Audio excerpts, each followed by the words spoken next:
Hello everyone, आज की इस वीडियो में हम देखने वाले हैं समवन के बारे में। राइट गाइस, समवन का हम डेफिनेशन देखेंगे, उसका प्रोसीजर देखेंगे एंड उसका कॉन्सिक्वेंसेस देखेंगे अगर आप नहीं अटेंड कर पा रहे हो तो।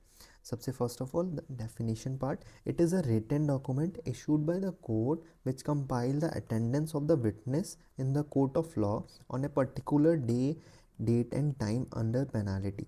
तो गाइस, एक कोर्ट के द्वारा एक रिटन डॉक्यूमेंट इशू होता है, इसको विटनेस को अटेंड होने के लिए on a particular day, date and time और अंडर पेनाल्टी। ये एक लैटिन वर्ड सब पिन्ना से आया है जिसका मतलब होता है अंडर पेनाल्टी।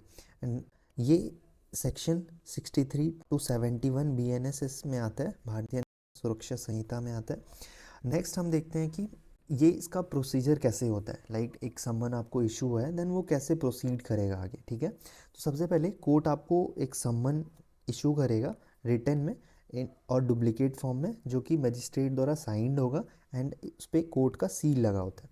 ठीक है, तो वो समन आपके घर पे पुलिस या कोर्ट ऑफिसर के द्वारा आपके घर पे डिलीवर होगा। विटनेस उसको रिसीव करेगा, जो 2 कॉपी होगा, जैसे मैंने पहले बताया कि डुप्लीकेट होता है।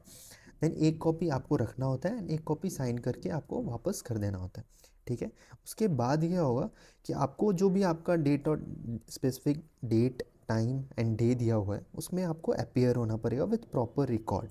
ठीक है, अगर आप नहीं अपीयर हो पाते हो तो आपको क्या करना पड़ेगा, एक वैलिड और अर्जेंट रीज़न आपको बताना पड़ेगा।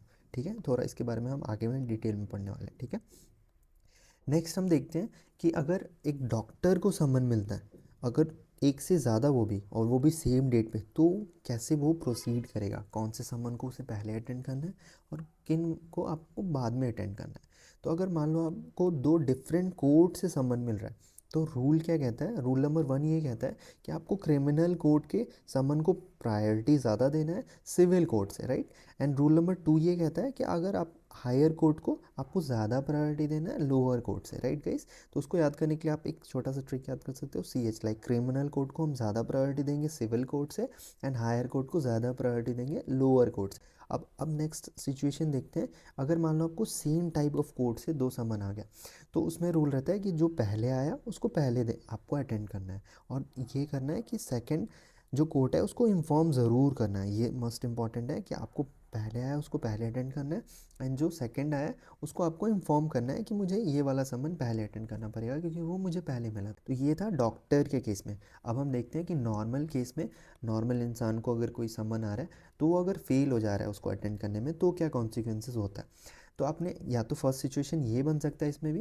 कि आप एक वैलिड रीज़न दे सकते हो, लाइक आप बीमार थे या फिर जो भी आपका अर्जेंट और वैलिड रीज़न था आपने उसको दिया कि मैं इसके कारण नहीं आ पाया।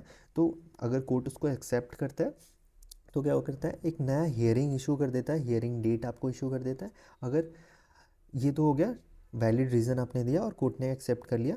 नेक्स्ट सिचुएशन ये हो सकता है कि आपने वैलिड रीज़न नहीं दिया, तो अगर सिविल केस है आपका तो आप पेनल्टी आप पे लगेगी, और अगर क्रिमिनल केस है तो कोर्ट आपको वापस से इशू नोटिस इशू कर सकता है रीज़न मांगने के लिए, क्योंकि आपने कोर्ट का टाइम भी ख़राब किया, बेसिकली आपने वैलिड रीज़न भी नहीं दिया, तो आपको नोटिस इशू कर सकता है। अगर आपने नहीं अच्छा जस्टिफिकेशन नहीं दिया कोर्ट को तो आपके ऊपर फ़ाइन लग सकता है, आपको इम्प्रिजनमेंट भी हो सकता है और आपके अगेंस्ट वारंट भी इशू कर सकता है कोर्ट।